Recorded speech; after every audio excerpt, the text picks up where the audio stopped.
You say you didn't get. So You said you didn't get any credit from the Penguins, but I'm curious to know: did you get a ring? no, Okay. no ring, and I think that that's probably why. Now, my assumption is twofold, but my assumption is it has to do with money, because when my lawyer talked to them after they threatened me with legal action following our second Stanley Cup, they basically said, we want an exclusive with Cummings, but they didn't say that. They did say it, and she confirmed, and that's basically it. She says, but you're not paying him for an exclusive. Oh, anyway, got to go back. So I gave him more opportunities, and at the end of the day, after the fifth year, and just showing the value, I gave him my terms in writing. And what I was told was, we don't do terms. And I said, I understand, but if you want to work with me, here are my written terms. Okay, so we're all understanding here. I'd just like everyone to really understand what the tenure was. I think a few people might be lost here. You work specifically on an independent basis with the goaltending of the Pittsburgh Penguins through their back-to-back cup runs and over the course of 5 years inside of that window.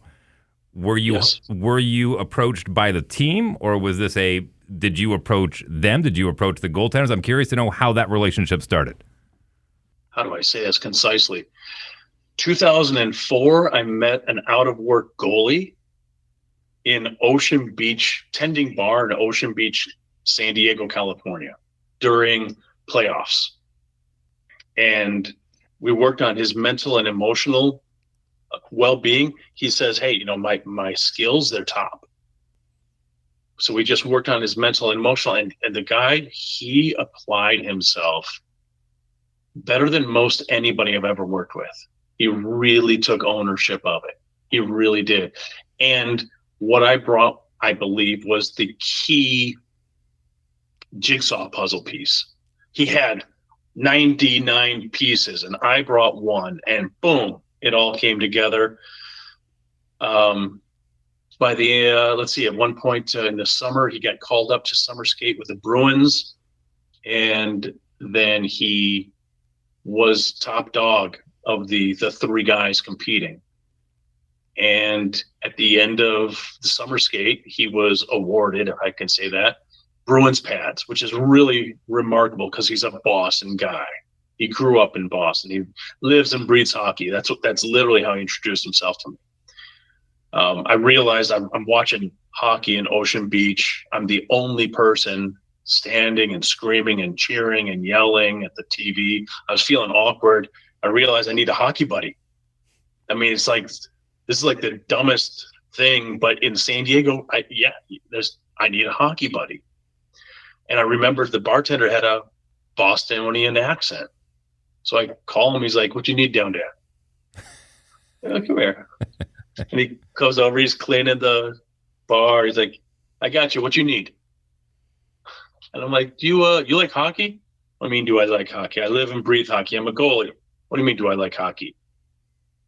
Okay, Mr. I live and breathe hockey. So, grabbed him by his shirt collar and pulled him over. He says, I got shit for brains. My mind is shit. I'm up, I'm down. My skills, I'm always in the top 3 nationally for skills competitions. I'm like number 3 because I just can't beat these guys who are taller and longer than me, but my mind is shit. So I grab him by the shirt collar, I pull him over the bar, and I start doing CPR on his career. And he embraced it, and most people don't, because they think they know it, and he embraced it. And sure enough, one of the things he did was he would put himself out there for target practice for the San Diego Gulls, and then they were missing a goalie, and they like, hey man, would you mind putting this other guy's sweater on? And he went in to go play. That's the story I remember. Went in, played for the San Diego Gulls. They were not the AHL. That would have been the IHL, I think, at that point, the International Hockey League. Probably was that the Taylor Cup? Does that ring a bell? I'm trying to remember. The U-Haul at that point. It could have been, yeah. So, as a result, he got seen, and that's how he got called into. He calls me on the phone. He's like, "You're never gonna believe. You're never gonna believe what just called me. The Boston Bruins just called me up for some escape." I'm doing my best Boston accent. That's fantastic. You had me sold. Yeah. And so at the end, he's, like I said, he's top dog. And the general manager says, after this meeting, I want you to go down that hall, get yourself sized for Bruins pads. But we're not going to sign you to a contract. He says, this year there's going to be a lockout. So we're going to send you down to a team in Louisiana.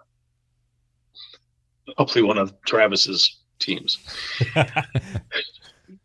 Maybe the ice skaters. He said, you're gonna get lots of net time. He didn't get lots of net time, but he got a career-ending concussion. I don't hear from him for like 5 months, and so now it's into 2005, maybe January 2005. Hey there, TC. Yeah, I've been hiding from you. He calls me up.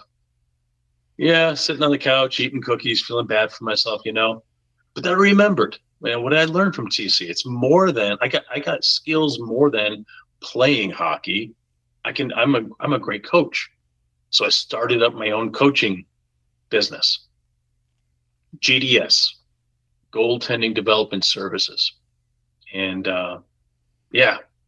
he's done very, very well. Tuukka Rask for 4 years. Jonathan Quickie for 8 years, including UMass Amherst. And those, again, I'm the worst fan. About 5 years ago, he and I went through the list of all the goalies that he had elevated in high school to juniors to D1 to pro globally. And he was head and shoulders above all the rest of the goaltending development schools. That was 5 years ago. And I don't know what I don't know. So perhaps, the Finnish have better schools or better product. I don't know. What I do know is, the mind and the heart and how it translates into the hands. And so for a goalie, this goalie, he went to, he's coaching goaltending, and he started coaching for the Columbus Blue Jackets in, say, 2009, I believe. Maybe 2010, assistant goaltender coaching.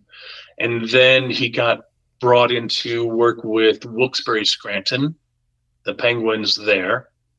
And that's where he worked mostly with Mike Sullivan. And then when Mike Sullivan went up to Pittsburgh, he brought this guy with him. And the guy says, look, you got to work with TC. And the guy's like, Sully's like, thanks. But Sully never brought me in to work with anybody, but the goalie coaches brought me in because of this guy. So I'm curious to know. Go on, please. Yeah, continue. When I gave them my terms, and they said, we don't do terms. Two of the goalies followed. They just put their hands in their own pocket, and they said, bro, you're staying right here with me. And, just appreciation. Appreciation is so easy not to have, especially if you grew up in a sport and you're top. Therefore, you're catered to your whole life. Somebody's putting money into the ATM. Somebody's paying the bills. And then you go off to college. You're still catered to. And then you're in the professional world, and you don't even know you need to tip the caddy or or even that you need to pay to walk onto the golf course, right? Like, oh, I just thought we would. Yeah, well, because they're so used to being coddled. And this is not just hockey. This is across the board. Any phenom, they're susceptible to that. That's been my experience. If you fell for that clickbait title, go check out the entire episode. It offers way more context to what we are talking about from some of your favorite players from past and present. Click here if you want to subscribe and get notifications. Click here if you want more full episodes, or if it's going to go back to the clips just right over here.